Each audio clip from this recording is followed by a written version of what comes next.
Om Namo Bhagavate Vasudevaya.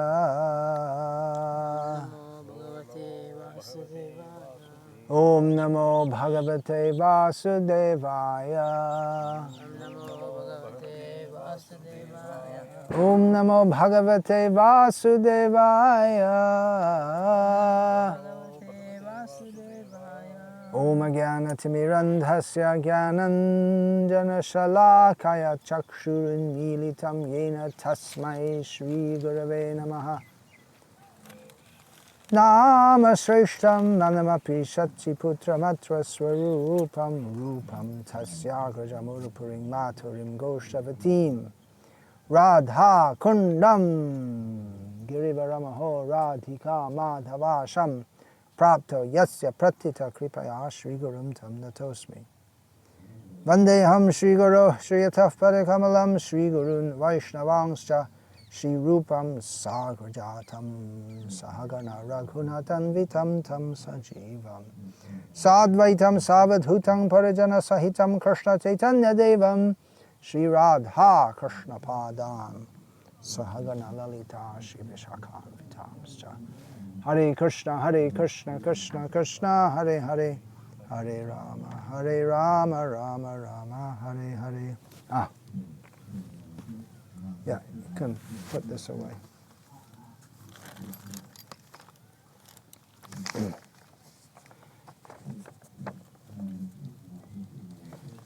How to be a great kirtan leader. There are several famous kirtan leaders in ISKCON. That's good, isn't it?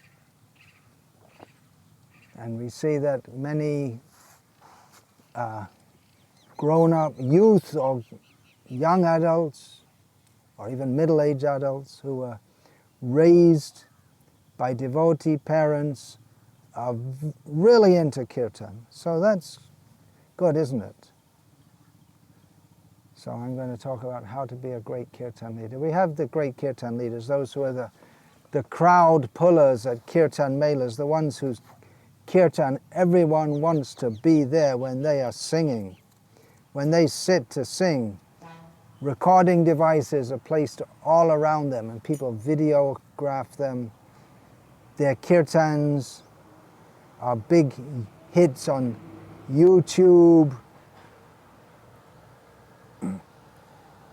So I'm going to give advice whereby everyone can become a great kirtan leader. So if you want to be a great kirtan leader, listen on. Who am I to advise about this? I'm not a great kirtan leader.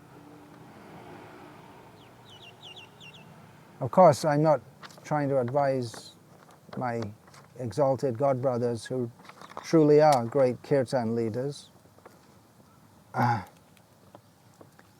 But others may listen in, listen on.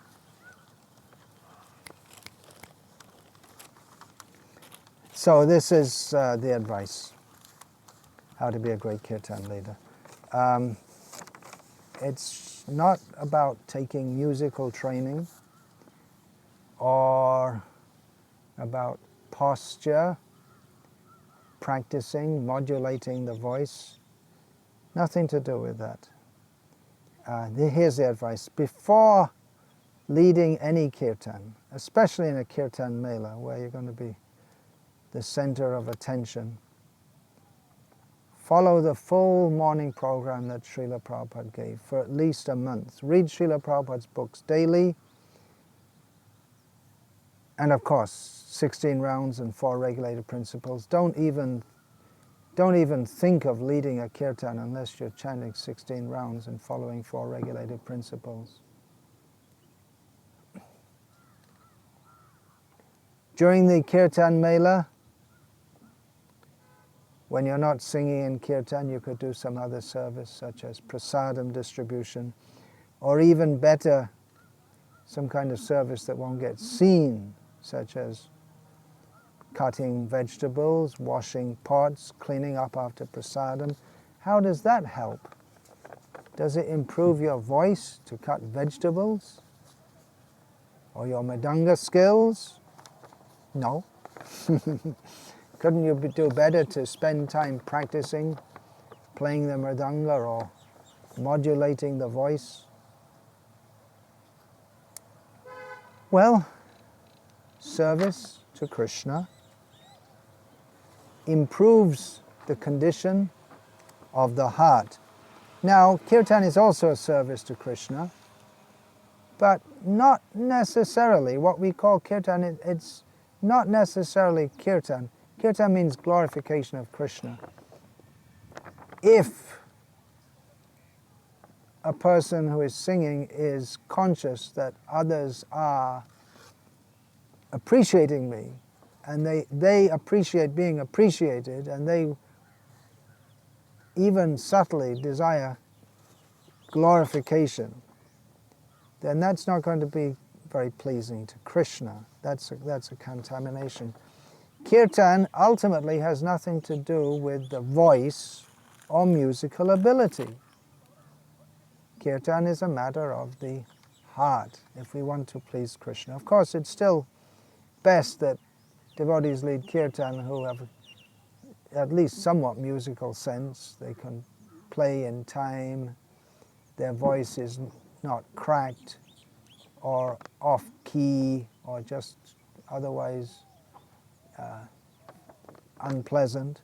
It's just like someone who doesn't know how to cook. They may have a lot of feeling for Krishna and want to cook, but they should take some training and actually be competent to cook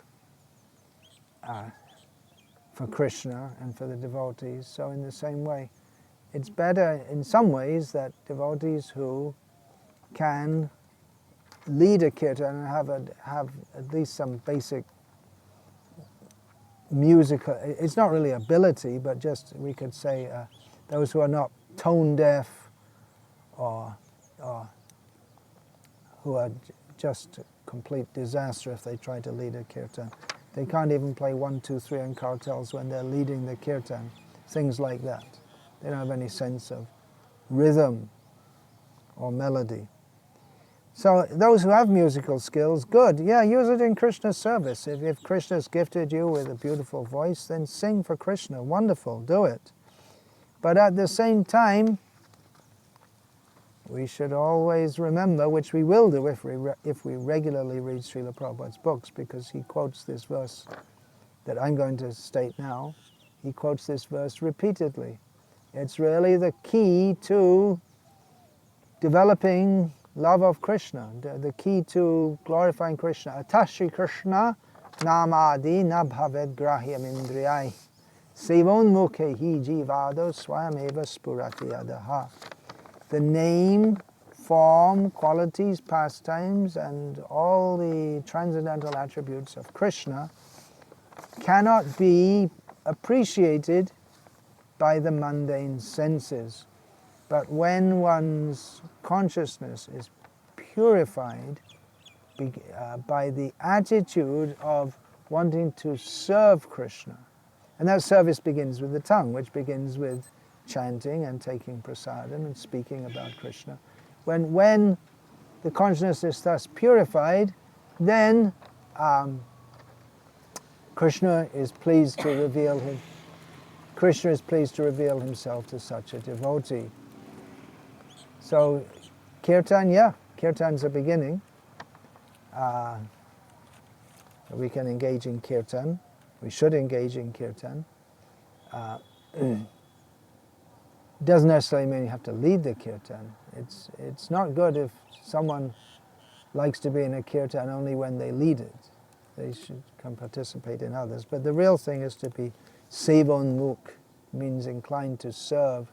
So everyone is invited to join the kirtan of the devotees, but advancement really starts when the kirtan is mixed with shravan. There's shravan first, so one should hear that I am an eternal servant of Krishna and imbibe the deep mood of service to Krishna. Otherwise, without hearing that, even Mayavadis and Prakriti Sahajiyas, they also chant the holy names, but they don't make proper advancement. Actually, in some ways, to be a Kirtaniya, or someone who does kirtan, and especially a lead singer, it's a difficult service. That term lead singer, that's there in rock groups. The lead singer is the one who's the most prestigious in the rock group, at least as far as I remember. It's a long time since I had anything to do with rock groups. But the lead singer, it's prestigious. All the music's, practically it's a backup for the lead singer. So it's a difficult service, just like to be a lead singer in a kirtan group is difficult in as much as difficult to be a guru or a sannyasi. It's, in some ways it's easy to do it, but to do it properly is not easy. To do it in a way that you are exalted or looked up to by others, but at the same time, the consciousness is that I'm simply a servant of everyone here. So it's a bit paradoxical, because one has to take the position of being the center of attention, and at the same time considering that one is lower than the lowest. One has to be selfless to actually benefit others. But what happens, why people, materialistic people, want to be the center of attention is to boost their own ego, to be famous. So famous Kirtaniyas, they do become famous within this group of devotees. They become adulated to some extent. People like to hear them. And that's understandable if there's a large group of people who are all centered on you and following you. But the trick is that one has to think, I'm simply a servant. Krishna's given me this service, and I have to direct everyone's attention to Krishna. That's why Srila Prabhupada was such a great guru, because he saw all attention centered on him, and he directed it all to Krishna in a most faithful way, completely following the Guru Parampara, and he totally rejected any attempt to try to adulate him to be on the level of Krishna directly. That analogy of the rock stars, sometimes in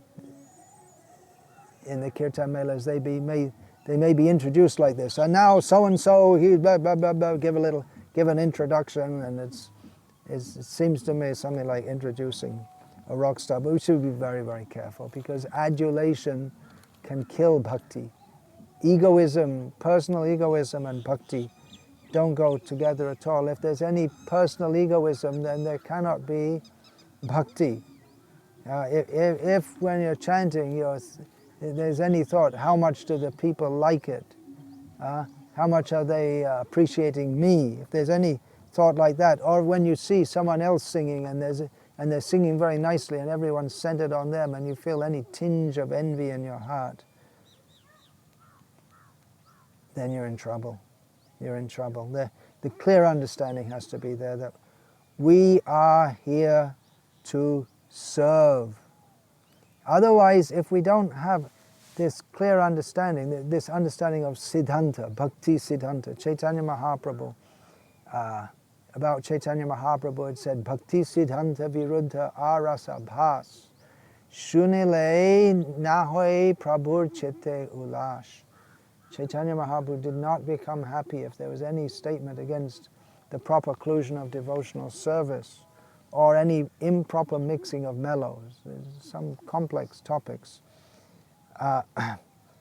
But the point is, if we don't understand the Bhakti Siddhanta, that we are all eternal servants of Krishna, we're here to serve, and really internalize that, then if we take kirtan to be something for us to enjoy, then we talk about, and this is going on, we talk about famous ISKCON Kirtaniyas and this lecher who's called himself Krishnadas, who's offensive, Mayavadi, openly says, I don't believe in any person, Krishna, but he chants Hare Krishna.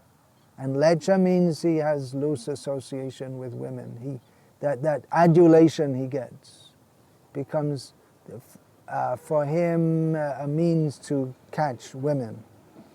So if we don't understand that such a low-class person as this is not a Kirtaniya, conventionally he may be called, just like someone who's born in a Brahmin family, he might be having sex with other people's wives and engaging in the most abominable behavior. Conventionally he may still be called a Brahmin. So someone who sings the names of Krishna, they may conventionally be called a Kirtaniya. But a real Kirtaniya is one who is pure in heart and minimally pure in practice. That's why I say you have to chant 16 rounds, follow the 4 regulated principles, and really make one's life a life of anyabhilashita shunyam, aiming at having no other desire.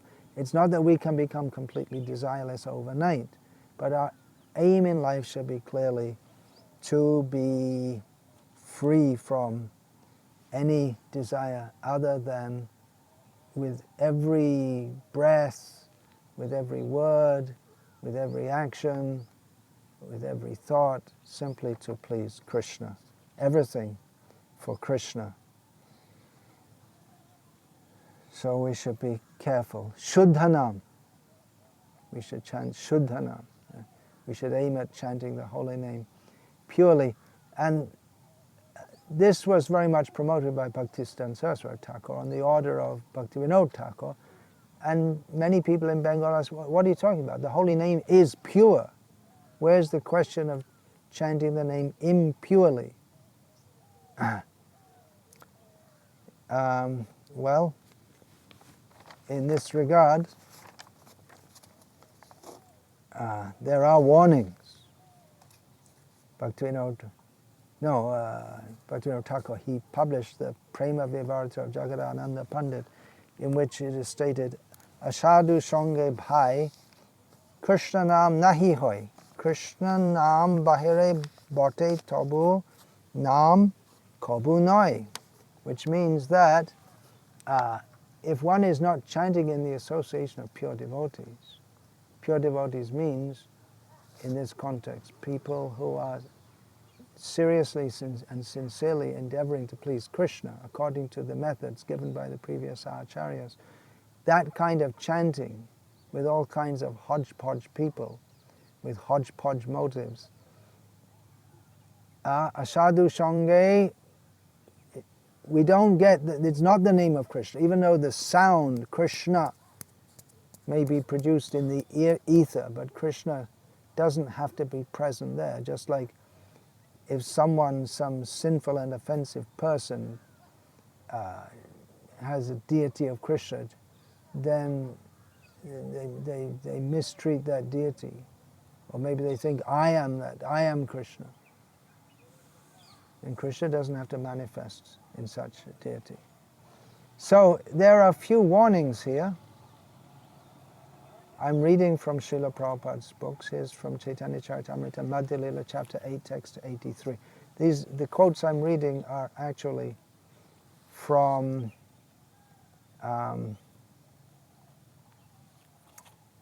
they're given by Srila Prabhupada, but they're from Bhaktisiddhanta Saraswati Thakur's Anubhashya to Chaitanya Charitamrita. Anubhashya means commentary on a commentary. Because prior to that, Srila Bhaktivinoda Thakur gave his Amrita Pravaha Bhashya on Chaitanya Charitamrita. So here is written, one should not make a livelihood by forming a professional band to carry out congregational chanting. And then in Madhya Lila, chapter 19, text 160, one may also try to carry out a professional business by means of chanting the Hare Krishna mantra. Now, does this apply to us?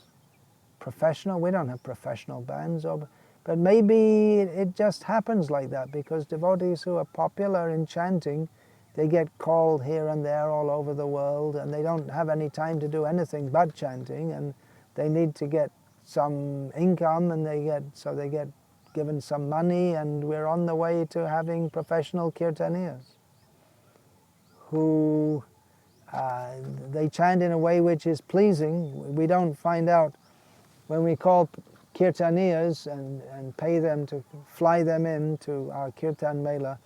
We don't think, well, who's got the purest heart and fly them in. It's of course difficult to ascertain who's got the purest heart.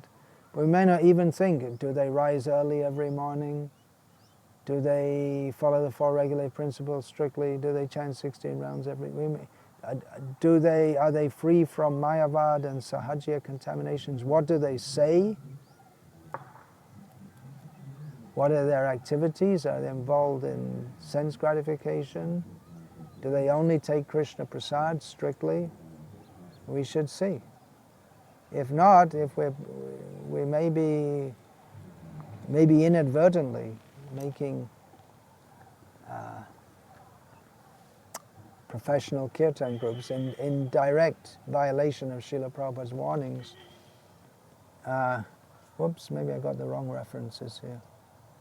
Anyway, here's another reference from Srila Prabhupada's book. No, this is, what I'm going to read now is from my own book, Bhaktisiddhanta Vaibhava, but it's culled from so many other sources. So Bhaktisiddhanta Saraswati Thakur said, and he's recorded as having said, persons who lack taste for the holy names or devotional service are attached to melodious tunes and musical performances as entertainment for their senses. We can dispel listlessness and all other anarthas by loudly and faithfully performing kirtan of the Mahamantra in the association of pure devotees. Members of the Tal Toka Sampradaya, who are simply interested in rhythm and other musical attributes, are utterly entangled in profit, adoration, and distinction. Pure devotees always distance themselves from such pretenders and instead worship the holy name by full absorption in Sankirtan. Bhagavan, who is addressed through his holy names by such faithful devotees, manifests to them his transcendental form, qualities, and pastimes. Love of Krishna develops only in the heart of persons who chant in that way. Now, just a little clarification here. Tal Toka Sampradaya. What does that mean? Well, Bhaktisiddhanta Saraswati Thakur is sarcastically referring to musicians who they take pleasure in the music, and it is a great pleasure. There is pleasure if someone's an expert musician, and then you see musicians sitting together. Someone's playing the sitar, or the sitar. Someone's playing pakwaj or tabla, and between them they practice together. They get a synergy between them, and they go out spontaneously, and they interact with each other. And I don't know the mantras for the bowls.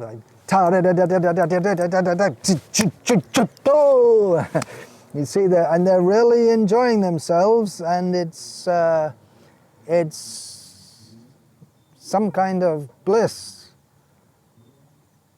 And others can enjoy it too if they're expert musicians, but it's not spiritual unless it's done for Krishna. And so Bhaktisiddhanta Saraswati Thakur is making the point that if we are more attracted, or if the attraction to the music is a great part of our attraction, then it's not really spiritual at all. Now, this quotation that I just read says that persons who lack taste for the holy names, but we're talking about kirtaniyas, who they sit and chant Hare Krishna for hours on end. So how can we say they have lack of taste for? that can't refer to such persons. Okay, let's just think about this. Who is more advanced or better situated? Someone who can do kirtan for hours on end, or maybe cooking for hours on end, but only sometimes. And only likes to do that. I'll do kirtan, I like to do kirtan. I won't do anything else, only kirtan. Or I'll just cook on a festival, but I won't come early in the morning to cook the deity's offering, or I won't cook the sweets at night for the deity. When there's a big festival, I'll go there and cook. So they do a great service and cook for 2,000 people. But they won't be, the quiet devotee who comes every day early in the morning and cooks the Lord's offering, they may not be seen as doing such a big service.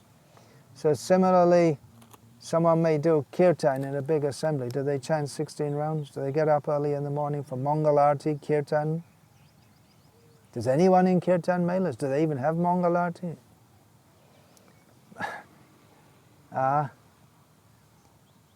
Well, there may be someone who doesn't sit for 6 hours doing kirtan or whatever. But they do the prescribed kirtan as Srila Prabhupada has given. Morning program, evening program if they're not out or preaching or doing some other service. And they're fully engaged in service all the time, whatever service they're asked. It would seem that neither is highly advanced. One does a lot of kirtan but doesn't like to do any other kind of service. And there are such devotees. And there are some who, they don't appear to be that much into kirtan, but they like the people who are really into it at the kirtan melas. But they do daily kirtan in the temples or in their home, and they do daily service. But someone who appears to have nam ruchi, taste for holy names, but only on their own terms and conditions, that's not really bhakti, that's not really surrender. His ruchi comes not from surrender. If someone only is only seen leading kirtans when there's a big group, but doesn't daily perform, doesn't chant the holy names, that means his ruchi for the holy name, it's not coming from surrender to the holy name or surrender to Krishna's service, it's coming from something else. Maybe musical ability and fascination, or adoration. So a devotee who's doing service regularly, quietly, they're actually better situated than someone who they'll do kirtan for hours and hours and hours on one day, and then you won't see them doing any kind of devotional service, including kirtan, on any day, for days and days afterwards. So, what is nama ruchi?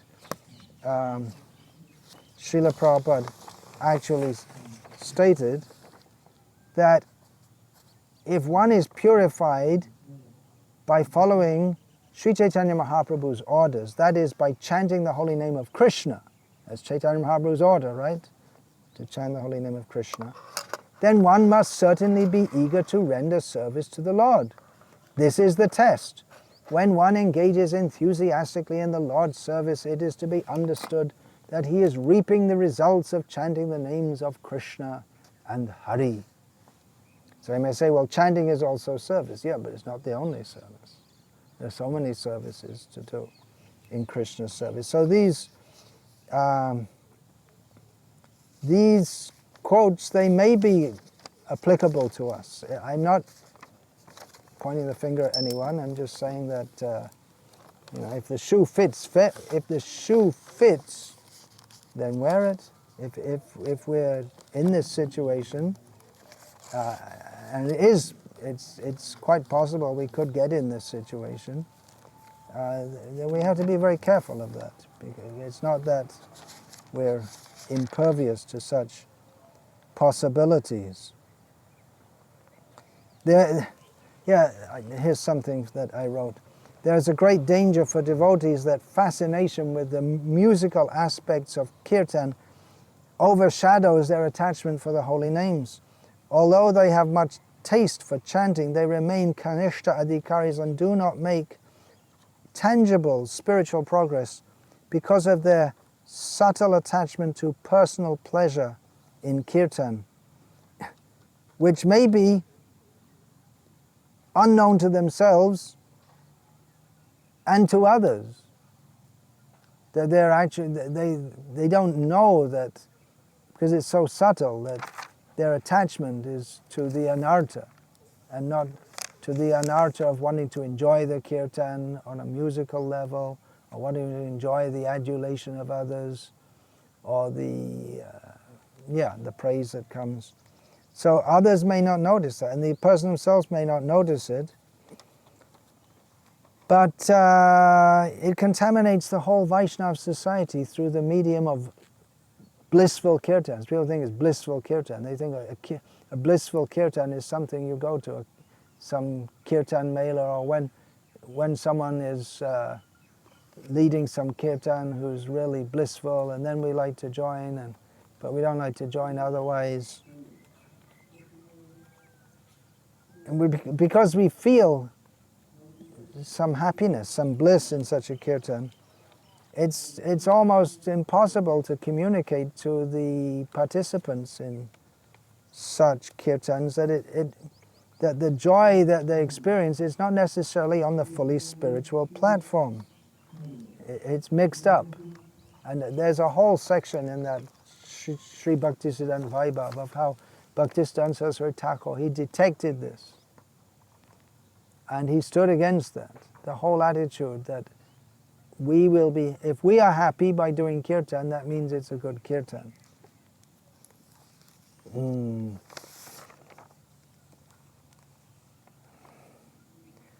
sometimes we see, apart from the subtle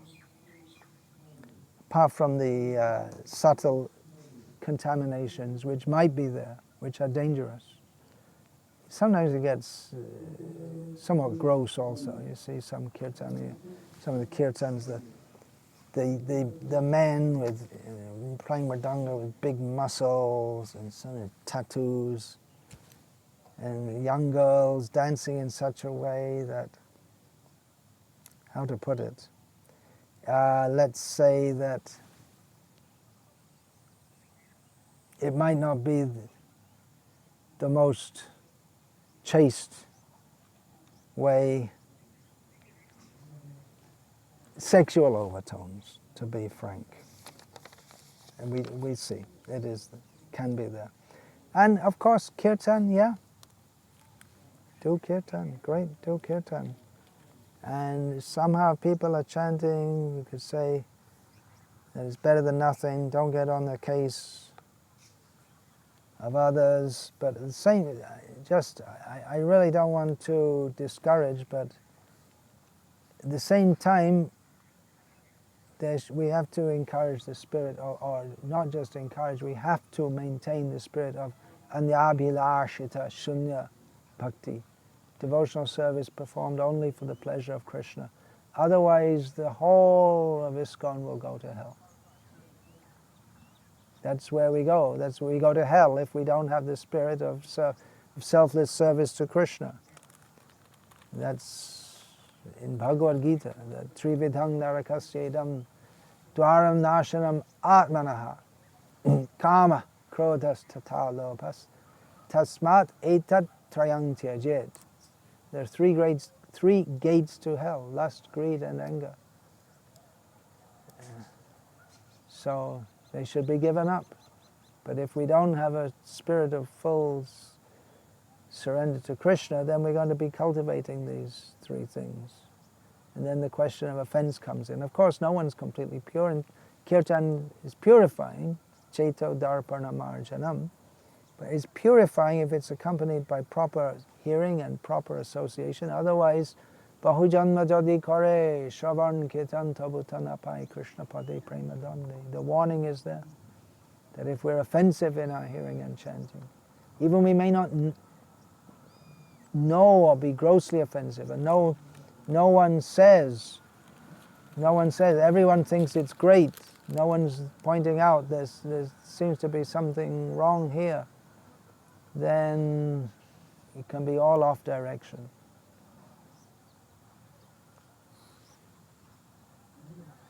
You can get to the point, just like I've seen in Bangladesh, the Kirtan Melas, Nam Jagyas they're called there. The people, they have professional groups. This is what Bhaktisiddhanta Saraswati Thakur was warning against.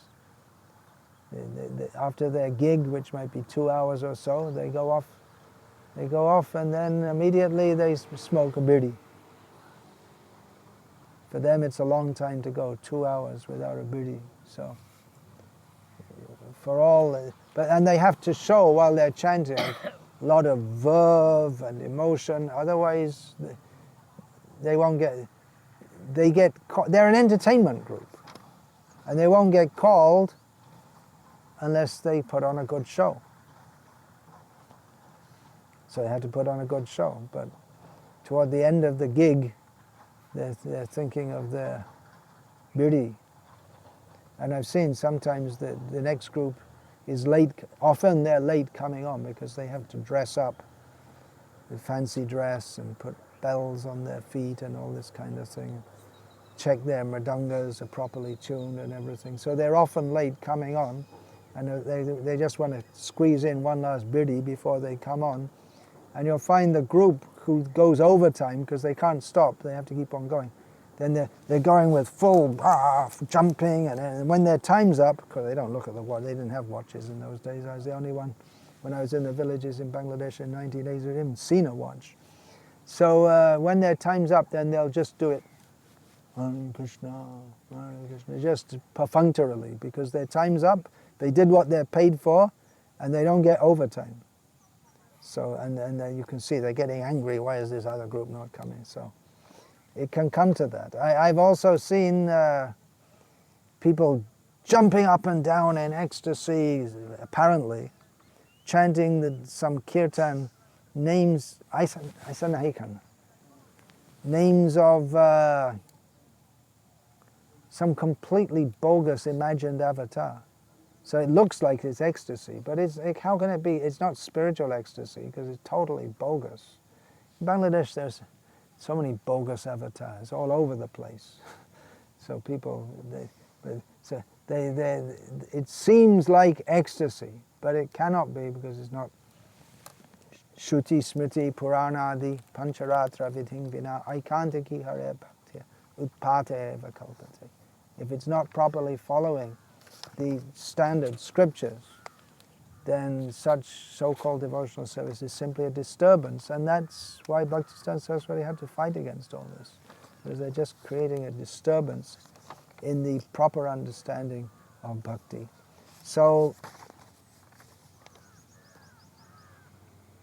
Bhakti's Vinod Thakur, he told Bhaktisiddhanta Saraswati Thakur, you must preach Shuddhanama, 2 things, he told him. 2 main services he gave to Bhaktisiddhanta Saraswati Thakur. You preach Shuddhanama, the pure chanting of the holy names. You have to distinguish between what's going on in the name of bhakti and what is real, actual Shuddhanama, pure chanting of the holy names. And he also told him to establish Daiva Varnashram Dharma. So we should follow that. And don't mind if I've pricked anyone's sensibilities. Some things need to be said, even though it might not be pleasant to say. Hare Krishna. And that's all I'll say now. And tomorrow I'm planning to speak something more about this, some advice for persons who are organizing kirtan melas. Parivadatu jano yatha tata va nanu mukaro navayang vicharayamaha. Hari rasamadira madati mata bhuvi viluthama nartama nirvishama. Dante nidhaya chunakang padayoni patya kritvacha kakushatameta dahang bravimi Hey Sadhava Sakalameva Vihaya Durad Chaitanya Chandra Charane Kurutanu Ragam Vancha Kalpatarubhyas Chakripa Sindhubhya Vichapati Kanam Pavanebhyo Vaishnavebhyo Namo Namah.